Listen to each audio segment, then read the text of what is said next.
this is an iHeart podcast. Guaranteed human. This is Danielle Fishel. Ryder Strong. And Will Friedle from Pod Meets World. Let's talk Chewy. Yes. For starters, they've got over 100,000 products. Food, treats, toys, beds.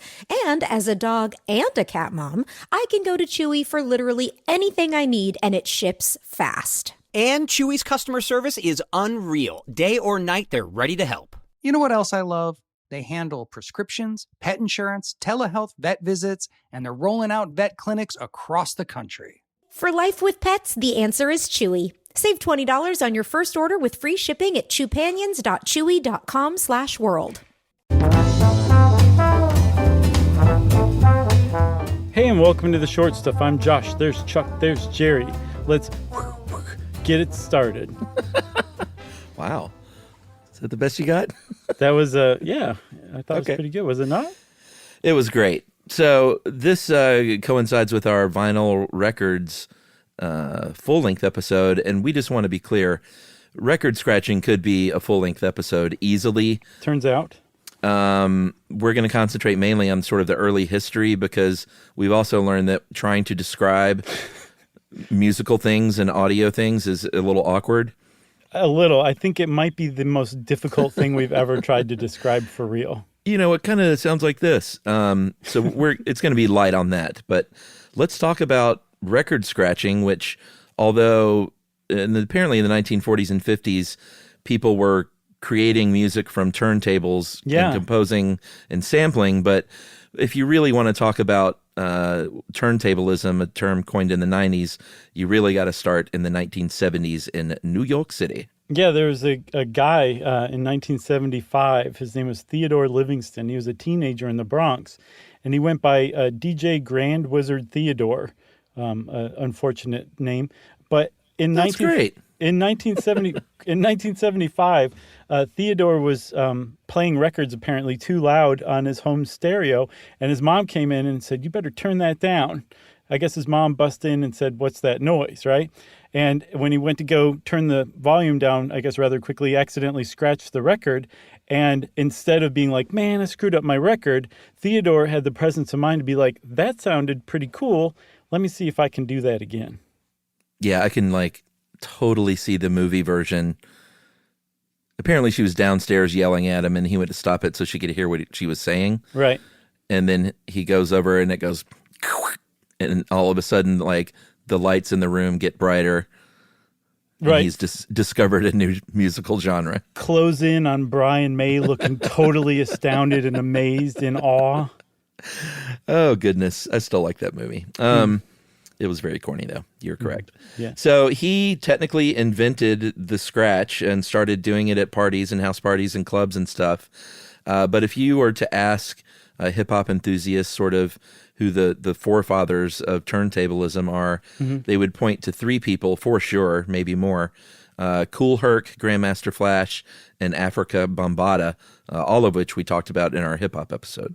Yeah, so from what I can discern, Chuck, there's basically two categories of turntablism. One is scratching, that was invented by Grand Wizard Theodore, and then the other is called cutting, and that was, most people say, invented by DJ Kool Herc. Again, I think in the 70s, the very, very late 70s.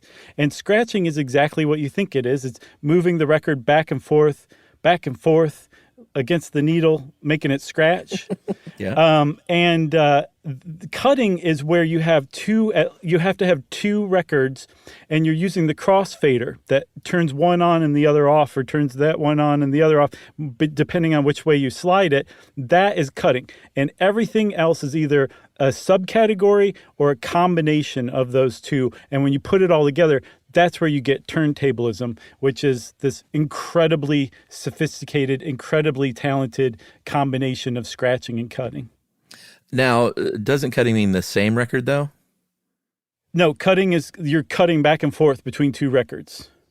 But not the same two records. Oh, sorry. So two identical records, like two of the same record, one on each turntable, you mean? Yes. Not necessarily. Cutting is the larger category of that. I think that is breakbeat, usually when it's two different ones. Yeah, Or two the breakbeat, same?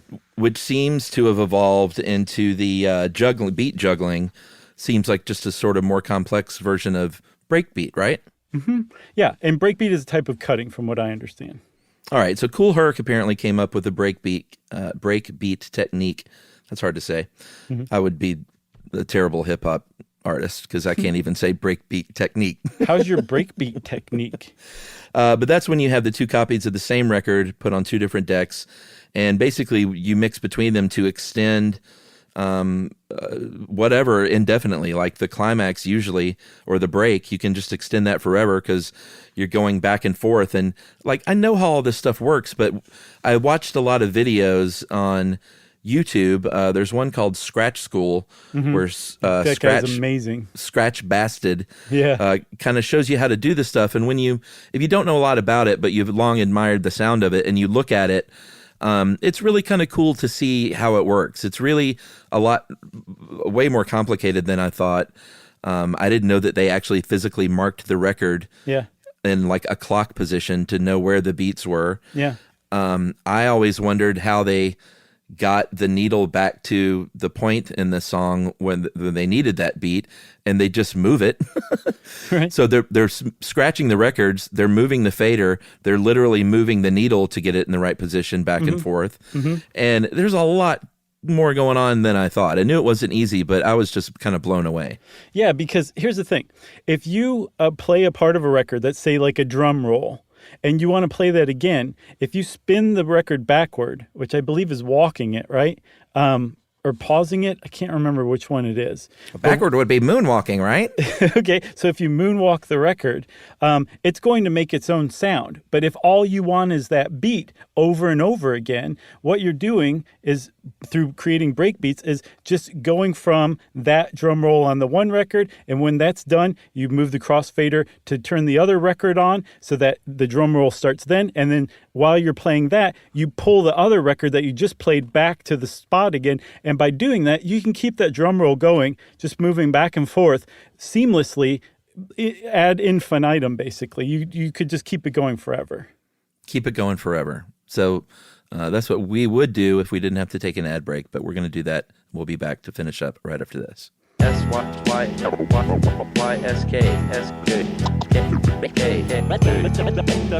you should know. This is Danielle Fishel. Ryder Strong. And Will Friedle from Pod Meets World. Let's talk Chewy. Yes. For starters, they've got over 100,000 products. Food, treats, toys, beds. And as a dog and a cat mom, I can go to Chewy for literally anything I need, and it ships fast. And Chewy's customer service is unreal. Day or night, they're ready to help. You know what else I love? They handle prescriptions, pet insurance, telehealth vet visits, and they're rolling out vet clinics across the country. For life with pets, the answer is Chewy. Save $20 on your first order with free shipping at chewpanions.chewy.com/world. Joy is essential, and it's also elusive. You can't order it, you can't borrow it, or simply hope it into life. But now, there's a new and exciting way to start your journey toward a more joyful existence. Joy 101. It's a new podcast hosted by me, Hoda Kotb. Together, guys, we'll have meaningful conversations with the world's most fascinating people. Entertainment legends, sports icons, wellness experts, and everyday people will share how they find, allow, and experience joy. And I'll offer some of my own tips and takes on seeking a more balanced and harmonious life. If you're craving inspiration, support, and useful tools to maximize your joy, tune into these candid, uplifting, and moving on-air chats. Joy after a breakup, joy as an empty nester, joy after a loss, joy as a caretaker. This new podcast will speak to you. Listen to Joy 101 on the iHeartRadio app, Apple Podcasts, or wherever you get your podcasts. Stuff you should know. Stuff you should know. Charles W. Chuck Bryan. Stuff you should know. I just want a second, Chuck, before we start again. I'm with you. That Scratch School with Scratch Bastard was so easy to watch. The guy's like a total natural at explaining things. And he's also astoundingly talented, too. Yeah, and talented, and he was having fun and he was messing up. And his whole point in all the videos I watched was like, this is what it's about. Like, I screwed up there. I lost the beat. You got to play around with it. You got to get funky and just sort of like roll with mistakes and trying mistakes into happy accidents. And I, for a change, sort of looked through some of the YouTube comments, and it was really supportive and cool. Like, people are like, man, I'm trying to learn, and you make this so much more accessible, and seeing someone kind of screw up and then get it back is like, and not edit that part out is like really valuable. So yeah, without being like, damn it, let me start again. Wait, or else being like, wait, hold on, I got it. Hold on, wait a second. Yeah, it was pretty fun. And I also want to recommend, there were some more fun videos from DJ Babu, Babu, that were pretty awesome as well at explaining things. Maybe let's talk about a couple of more quick little moves, and then we'll go back and finish up with some history. Yeah, I think that's a great idea, dude. So I would highly recommend you go and watch these videos if you're interested in knowing what something like a transformer scratch is. It's so perfectly named, though. I know. It's named because it sounds sort of like a transformer, transforming. Cash Money, Jazzy Jeff, lots of DJs sort of helped pioneer this technique. And once you see it and hear it, you're like, oh, I just, if you don't know much about it, you're like, I didn't know it was called the transformer scratch, but I've heard it a million times. Yeah. And by the way, yes, that Jazzy Jeff, DJ Jazzy Jeff, as in he's the DJ, I'm the rapper, DJ Jazzy Jeff, who apparently invented that. And then there's another one that's called the crab that Scratch Bastard does. And the reason it's called that is because you're flicking the crossfader back and forth using your thumb, and then one finger, thumb, and the next finger, thumb, your other finger, and then sometimes your thumb and your fourth finger. And as you do it really fast, one finger after another, it kind of, is reminiscent of a crab's legs walking. Yeah, it's really cool. It's like you use your thumb to kind of put pressure against the fader. And basically what you're doing is you're turning the fader on and off really quickly. But that thing, if you're bored, you do on, like, I'm going to do it with my fingers on like a piece of wood, but that... Yes. Well, did that come through at all? Yes, it did. That's what you're doing with the fader. So whenever you hear a scratch go like, that's what they're doing. And it's a technique called the crab. It's so cool. The thing is, though, is when you watch DJs doing these things and explaining it, it becomes so much more, I guess, admirable, because the different coordination of your hands doing two different things at different times, perfectly synced up, is so hard for someone like me, that just to see somebody who can just do it like it's nothing is really, it's really, my hat is off to those people. Yeah, it's super impressive. Jumping back to history, things are happening in the Bronx, obviously, in the late 70s. Again, if you listen to our hip hop episode, we talk all about it. And then the big breakout as far as the mainstream America music-loving public goes was in 1984 when Herbie Hancock's Rocket came out. Landmark video, landmark performance at the 26th Grammy Awards, which really pushes it into the mainstream. Yeah. Because that was the first scratch solo, and it was amazing. It was performed by another Bronx DJ, and it said in this one article Grand Master, but it was Grand Mixer DST, who then changed it to DXT. Yeah. And I think, so this was like the first song that ever had scratching as like, not only like a rhythm, but there's like scratching solos in the middle of the song. And like at this point, like people just, especially just the general people, and I'm sure every single person at the Grammys did not think of turntables as anything particularly interesting. Like up to that point, a DJ was what a lot of DJs are still today. You've got one record playing and you let it play most of the way, and then you mix in another record, and then you take the first record off and put another one and mix that in, which is, it's really hard to do. You have to have a really good ear. That's not scratching. That's not cutting. That's not turntablism. That's DJing. And that's what people thought of turntables as. That was it. That's what they were for. But with Rocket, it was like, nope, this is a completely different era now, starting in 1984. Yeah, and I remember, man. I remember being 12 and 13 years old and seeing Rocket, the video, for the first time. And this was, Herbie Hancock was a sort of star-fading jazz musician at this time. This really revived his career. But I remember the video was so weird and looking at it now, it's very kind of disturbing and odd looking. But I remember seeing it and just thinking, what in the world am I seeing and hearing right now?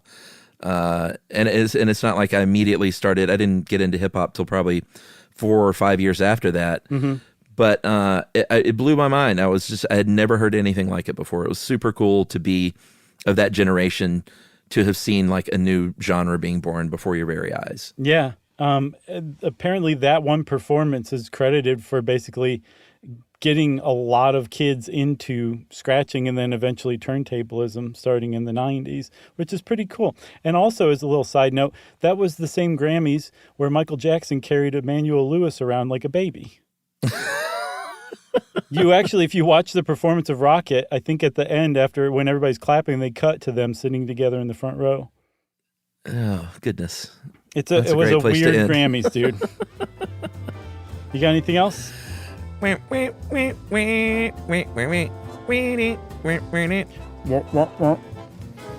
means, of course, everybody's short stuff is out.